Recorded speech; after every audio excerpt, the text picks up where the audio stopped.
The information in this presentation applies to all MR systems, but the effects discussed are more relevant for MR systems with stronger gradient systems.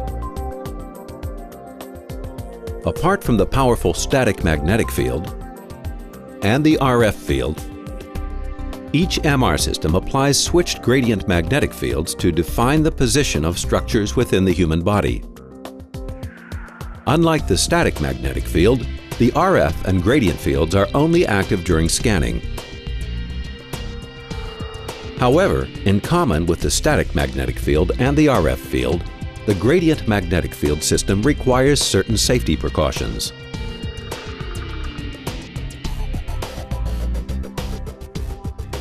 This presentation begins with a short introduction of the system creating the dynamic gradient magnetic field.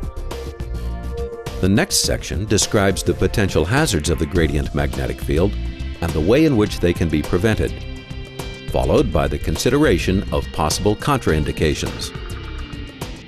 Finally, the presentation concludes with a summary and a list of the appropriate safety precautions.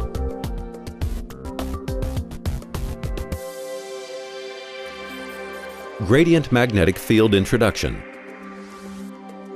Every MR system includes a carefully designed set of gradient coils. The gradient coils create the switched gradient magnetic fields needed to determine the location of the RF signal emitted by the protons in the human body. The gradient fields are applied in three orthogonal planes, the X, Y, Z planes, and are switched on and off only during scanning.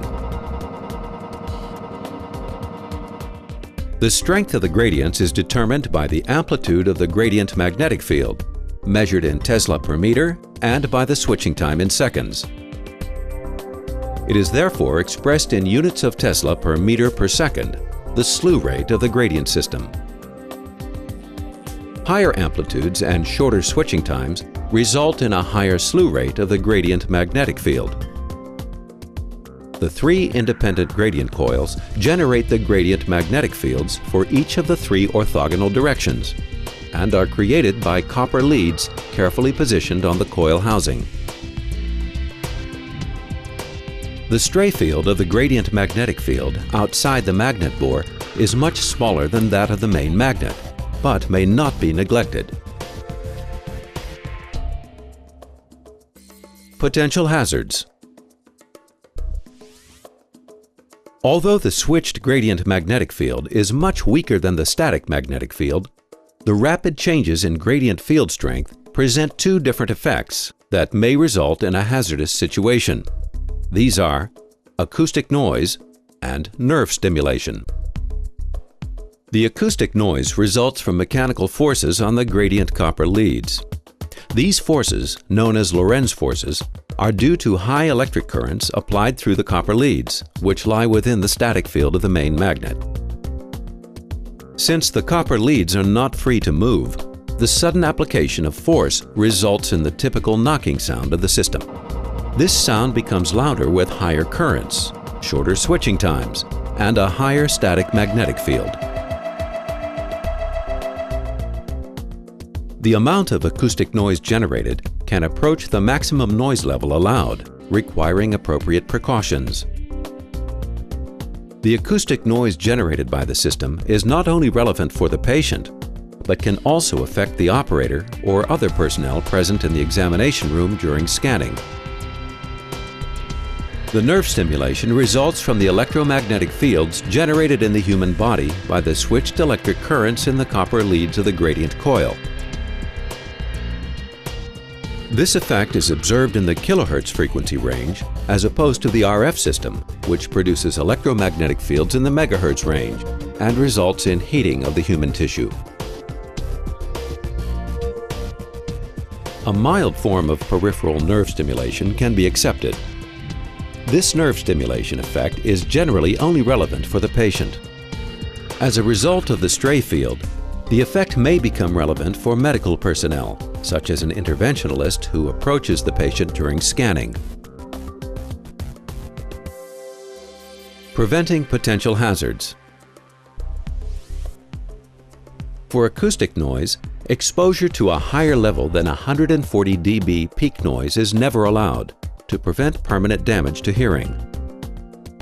Temporary hearing damage can occur at lower noise levels. International MR safety standards for patients allow a maximum sound level of 99 dB/A for up to 1 hour.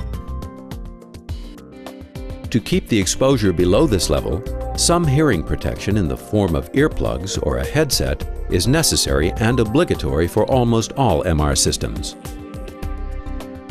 Earplugs are not always effective for all patients. Positioning of the plugs in the ear is a tedious job. Headsets can also be applied incorrectly, and in the case of children and babies, this can become a practical problem.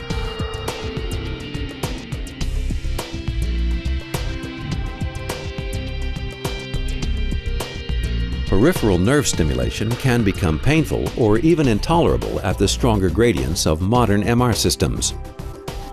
Therefore, International MR Safety Standard specifies limits for the allowed gradient output. From the literature, it is known that the threshold level for cardiac nerve stimulation is about a factor of 10 higher than that for peripheral nerve stimulation. Consequently, the occurrence of peripheral nerve stimulation provides a good warning and protection level for preventing cardiac stimulation. Peripheral nerve stimulation is first observed as a slight contraction of the skin. This can vary considerably in position over the body and is very subjective. There is no known long-term health effect related to the nerve stimulation. The gradient output level of every MR system is automatically limited to values of the mean threshold level for patients. However, since this threshold level is very subjective, sensitive patients may feel some peripheral nerve stimulation during routine scanning.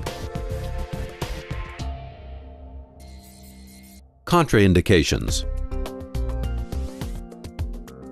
Since all patients can usually be provided with hearing protection, there are no patients for whom an MR examination is contraindicated in view of the acoustic noise production. Extra care must be given to sedated patients because they cannot indicate that the hearing protection is not applied correctly. Similarly, extra care is needed for young children and babies. There is still an ongoing debate about scanning pregnant patients and potential hearing damage for the fetus. So far, there have been no reports of negative effects of the acoustic noise of MR systems on the fetus. There is no specific class of patients for which an MR examination is contraindicated because of the possible occurrence of peripheral nerve stimulation. Because peripheral nerve stimulation could come as a surprise for the patient, patients should be properly informed of this possibility to avoid restlessness during scanning. Philips MR scanners have 3 levels for the gradient output, related to the mean threshold level for peripheral nerve stimulation in patients. Below 60% of the mean threshold level, low, no peripheral nerve stimulation is to be expected. Up to 80%, moderate, peripheral nerve stimulation may occur. From 80% up to 100%, high, peripheral nerve stimulation is more likely to occur and in very exceptional cases can even be painful. Scanning at levels above 100% of the mean threshold level is not possible. Summary. The gradient magnetic fields in modern MR systems are becoming increasingly stronger. This may result in more acoustic noise produced by the scanner and also increases the possibility of peripheral nerve stimulation. To avoid harm to the patient, the following precautions must always be taken, particularly for MR systems with strong gradient systems and high static magnetic fields. Always apply hearing protection for the patient. Take extra care to avoid hearing damage when scanning sedated patients or young children. All personnel present in the examination room during scanning should wear hearing protection. The patient must be properly informed about the possibility of peripheral nerve stimulation. Medical personnel close to the patient should be aware that they may experience a mild form of peripheral nerve stimulation during scanning.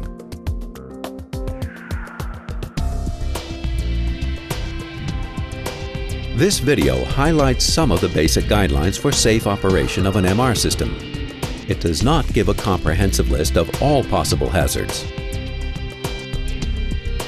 In addition to this, you must read and understand the chapter on safety in the instructions for use of the MR system. If issues are not clear, please contact your local physicist or application specialist. Provided that the appropriate safety precautions are observed, MRI is an inherently safe modality providing images of outstanding clinical value.